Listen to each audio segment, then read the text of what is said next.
Nice. All right. So I want to open up with a small anecdote from an experience I had last year.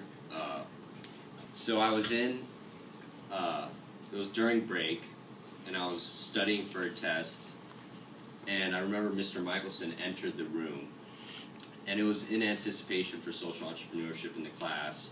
It was towards the end of the year. I remember we struck up a conversation about the possibilities of the class and different things about business.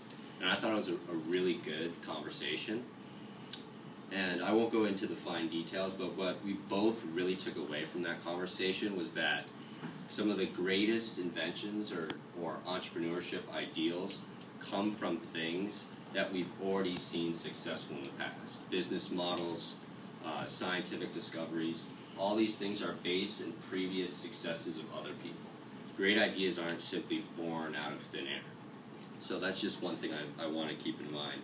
So keeping that in mind, one of the first things I did when trying to tackle the problem is I went down to the Jonathan Club, which I'm a member of. Is everyone here familiar with what the Jonathan Club does? So the Jonathan Club is basically an upscale kind of version of what you see the Bay Club as. They create a great social environment, and they kind of encompass that modern country club that you're looking for, without golf, of course. And what I did, the first thing I did is I did survey a few people, but the first thing I did is I spoke to the general manager at the Jonathan Club, Ernie Dunn, at the Beach Club. I went to both clubs, but I first went to the Beach Club. And so I simply asked him, how do you get people in your club to be more social? And he said very specifically, he said it is the social groups and events at our club that allow the club to be social. So for instance, at the Jonathan Club, they have many events and groups. They have a women's club, they have a book club, they have paddle tennis, which my dad is a member of and he fully engages it. And the general idea is that you can't really get a whole membership and try to make them social as one huge conglomerate. You have to really make people social through common interests. So that was shown, that has been proven by the Jonathan Club that they were able to succeed through that method of incorporating these types of groups. So we also did some survey work around the Brentwood area, and we also did survey work in a few different offices. And just a few quick facts to bring up. 57% of the people we surveyed, this was not people in the Jonathan Club, so they were already part of a social group or a social, maybe weekly or monthly gathering of some sort that they're already involved in. And the people who weren't involved, 100% of the people who weren't involved said that they would want to possibly join a club with people of similar interests, or they were open to the possibility. And one great idea that popped into my head when thinking about this is that one of our co-teachers, Jeff Solomon, is actually a member at the Bay Club location at Howard Hughes Center. And when I was discussing these ideas of incorporating these social groups to him, he said, you know, I'm a member of the Bay Club in El Segundo, and they never asked me what I like to do. And, you know, I might be very interested in sharing my interest. I think it was for online gaming or something of that nature. I think it was more dorky than that. Right. Something to the effect. So the thing is we're all different. We're all different, and I think you create a social environment through small steps, through common interests, through commonalities. And I think that's a perfect example of an opportunity missed. Is that you have a guy who sees it as a gym, but that's all he sees it as. And he's not able to express himself or express his interest because the club never reached out to him in that way. Less than 1 minute. So really just overall, the problem is that at the Bay Club, we got this kind of sense is that no one really knows each other. They walk in the gym, they have their hair kind of, their vision kind of in the tunnel. They're walking through the gym, doing their thing, getting their workout in. But you didn't really see too much human connection going. And that's very kind of gym-esque, as we previously stated.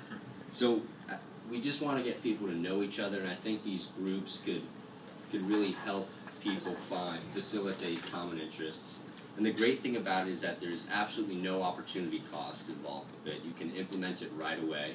You can use open space you have, like a conference room you're in, or any other spaces you see fit. Set up a schedule, advertise it to your members and guests, and I'm sure you'll get some sign-ups, and people it'll become almost a cyclical effect. At least that's what we theorize. So overall, we just hope that Bay Club's addition of these groups can nurture an atmosphere which people are more social, and they kind of turn their vision away from Bay Club as a gym, and they're able to share their common interests with other members. And in doing so, they see the club as an environment more conducive to socializing than just lifting weights. Awesome.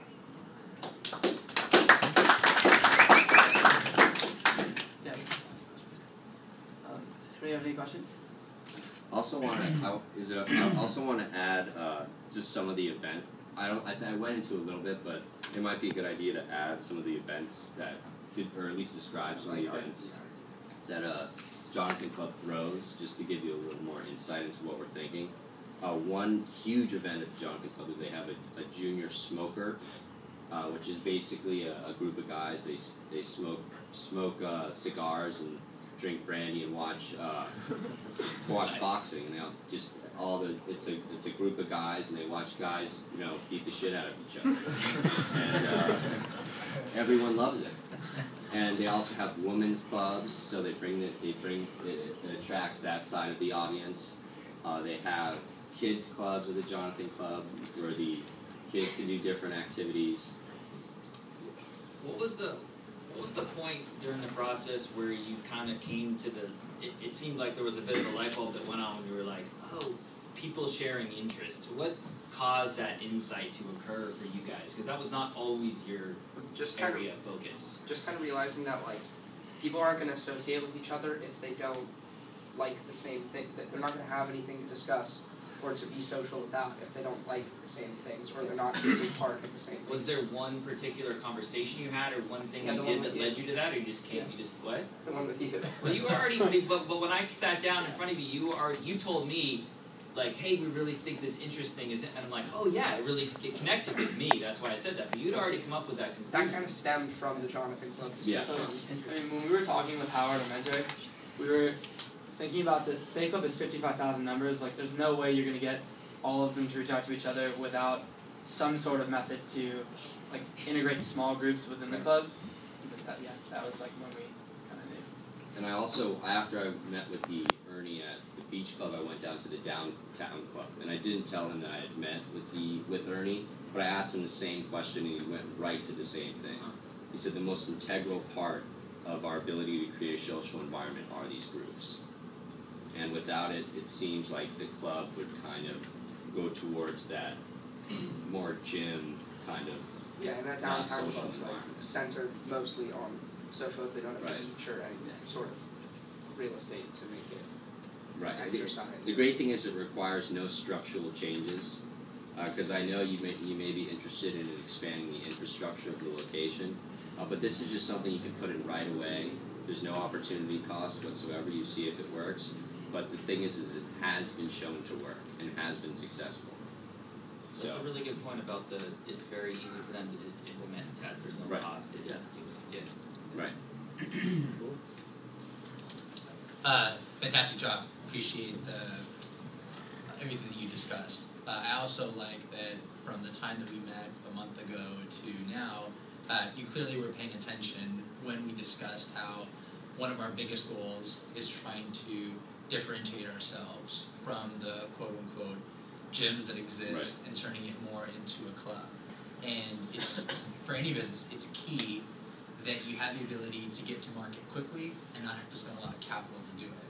So everything you mentioned in terms of trying to engender those social groups absolutely dovetail perfectly with that mindset, because I don't have to erect a bunch of walls, I don't have to get a lot of permits. It's pretty much just I announce it and then nurture from there. So that's fantastic analysis and insight on your part. So thank you very much for paying attention and then going forward with that.